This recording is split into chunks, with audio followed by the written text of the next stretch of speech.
Baik, Bapak Ibu yang saya hormati, kelihatannya sudah banyak yang hadir mengikuti tersambung dengan Zoom atau pertemuan virtual pada kesempatan siang hari ini. Maka kita akan segera mulai. Bismillahirrahmanirrahim. Assalamualaikum warahmatullahi wabarakatuh. Waalaikumsalam warahmatullahi wabarakatuh. Puji dan syukur marilah kita panjatkan kehadirat Allah Subhanahu wa taala, Tuhan yang Maha Kuasa, atas segala limpahan rahmat serta karunia-Nya. Hari ini kita dapat berkumpul bersama dalam keadaan sehat walafiat dalam sebuah acara yang sangat penting, yakni in-house training tahun pembelajaran 2021-2022. Salawat serta salam mari kita curahkan kepada junjungan kita Nabi besar Muhammad sallallahu alaihi wasallam. Yang terhormat Kepala KCD, Bapak Kepala Sekolah, Ibu Pengawas SMK, dan seluruh Dewan Guru yang hadir pada kesempatan IHT hari ini. Izinkan saya menyampaikan susunan acara IHT. Yang pertama adalah pembukaan dan doa, yang kedua adalah sambutan-sambutan, yang ketiga adalah penyampaian materi, berikutnya adalah tanya jawab, kesimpulan, dan penutup yang akan diakhiri oleh doa penutup. Baik, Bapak Ibu yang saya hormati, mari kita buka acara IHT hari ini dengan membaca basmalah bersama-sama. Bismillahirrahmanirrahim. Acara selanjutnya adalah sambutan. Sambutan yang pertama adalah dari Bapak Kepala Sekolah. Sambutan yang kedua adalah dari Kepala KCD. Dan pada akhirnya kita sampai pada acara inti, yakni penyampaian materi terkait dengan pengembangan kurikulum operasional sekolah atau KOS, yang dalam hal ini sebagai narasumber adalah pengawas SMK kepada Ibu Hajah Yati Haryati. Dengan hormat kami silakan. Terima kasih atas waktunya. Bismillahirrahmanirrahim. Assalamualaikum warahmatullahi wabarakatuh. Alhamdulillah kita bisa tatap muka walaupun melalui dunia maya, dan insya Allah kita akan membahas materi tentang prinsip pengembangan kurikulum operasional di satuan pendidikan. Prinsip pengembangan kurikulum operasional di satuan pendidikan ini berpusat pada peserta didik, terus kontekstual, esensial, akuntabel, dan juga melibatkan berbagai pemangku kepentingan. Untuk yang pertama itu berpusat kepada peserta didik, yaitu pembelajaran harus memenuhi potensi, kebutuhan, perkembangan, dan tahapan belajar, serta kepentingan peserta didik.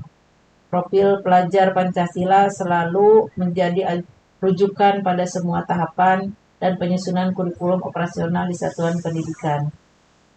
Yang berikutnya, kontekstual, menunjukkan kekhasan dan sesuai dengan karakteristik satuan pendidikan, konteks sosial budaya dan lingkungan, serta dunia kerja dan industri.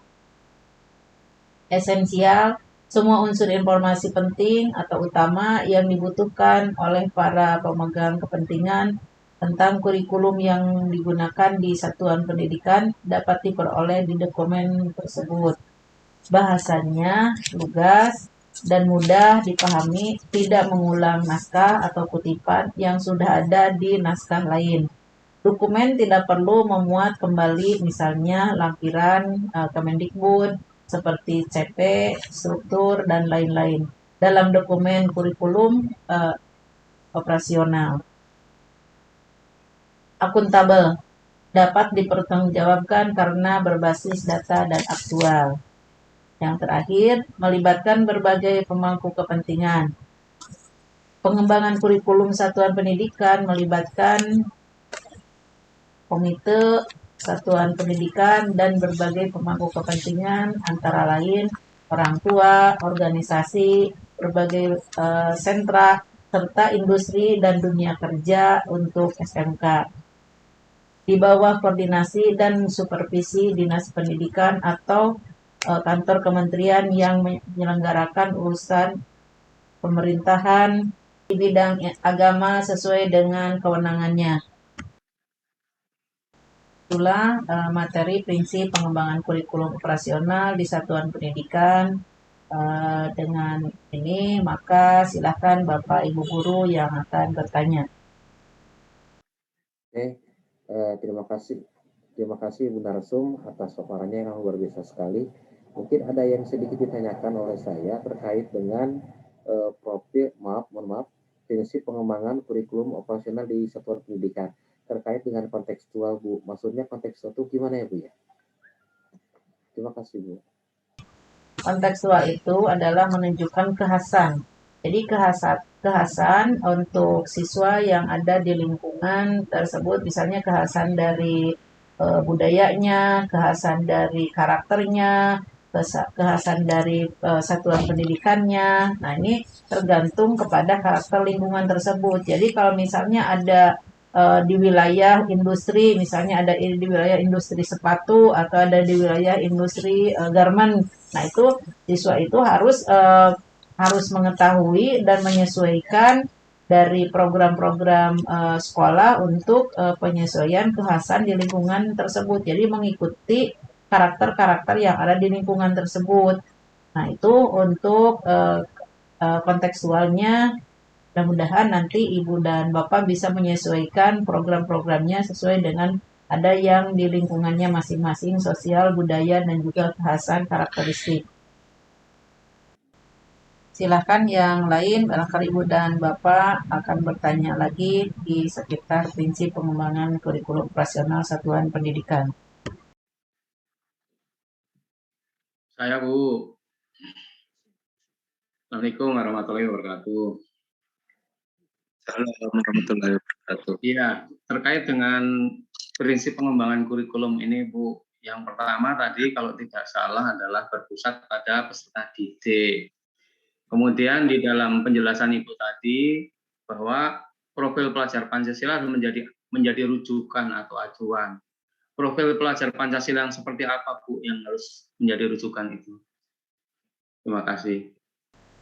Terima kasih atas pertanyaannya.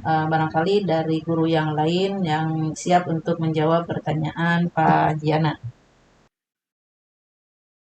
Oke, Ibu, Bapak, terima kasih atas kesempatannya. Saya akan menambahkan pertanyaan dari Pak Yun, dari Pak Suyana terkait dengan profil pelajar Pancasila. Sepengetahuan saya adalah pertama itu berkebinekaan global, gotong royong, kreatif, nalar kritis, mandiri, kemudian beriman atau bertakwa kepada Tuhan Yang Maha Esa. Mudah-mudahan bisa menambah referensi. Terima kasih Ibu, Bapak. Terima kasih atas jawabannya Pak Asep, yang mana dari pertanyaan Pak Haji Suwana, mudah-mudahan Pak Haji Suwana bisa puas untuk jawaban yang tadi ditanyakan. Silakan, barangkali ada pertanyaan lagi untuk menambah pertanyaan yang lainnya. Ya, terima kasih, Bu. Ada tambahan, Bu? Ada tambahan? Ya, baik. Assalamualaikum warahmatullahi wabarakatuh. Assalamualaikum warahmatullahi wabarakatuh. Ini saya sedikit mau tanyakan, di dalam prinsip pengembangan kurikulum operasional satuan pendidikan tadi adalah salah satunya itu ada pemangku kepentingan. Nah, di mana di dalam pemangku kepentingan itu ada pengaruh industri. Nah, yang saya ingin saya tanyakan, apa pengaruh industri dalam pengembangan kurikulum itu? Terima kasih, Bu. Terima kasih Pak. Untuk pengembangan industri di sini di dunia kerja itu memang kita harus menunjukkan kekhasan dan kesesuaian dengan karakteristik satuan pendidikan itu, karena kita tidak lepas dengan dunia kerja yang ada di sekitar lingkungan kita. Nah, kalau seandainya kita kerjasama dengan BUDI atau industri-industri yang ada di lingkungan dahulu, supaya siswa itu mengenal industri-industri yang ada di lingkungannya sendiri, sehingga terfokus kepada karakter sosial dan budaya yang ada di lingkungannya. Itu saja Ibu dan Bapak tentang prinsip pengembangan kurikulum operasional di satuan pendidikan. Maka kita harus berpusat pada peserta didik, kontekstual, esensial, akuntabel, dan melibatkan berbagai pemangku kepentingan.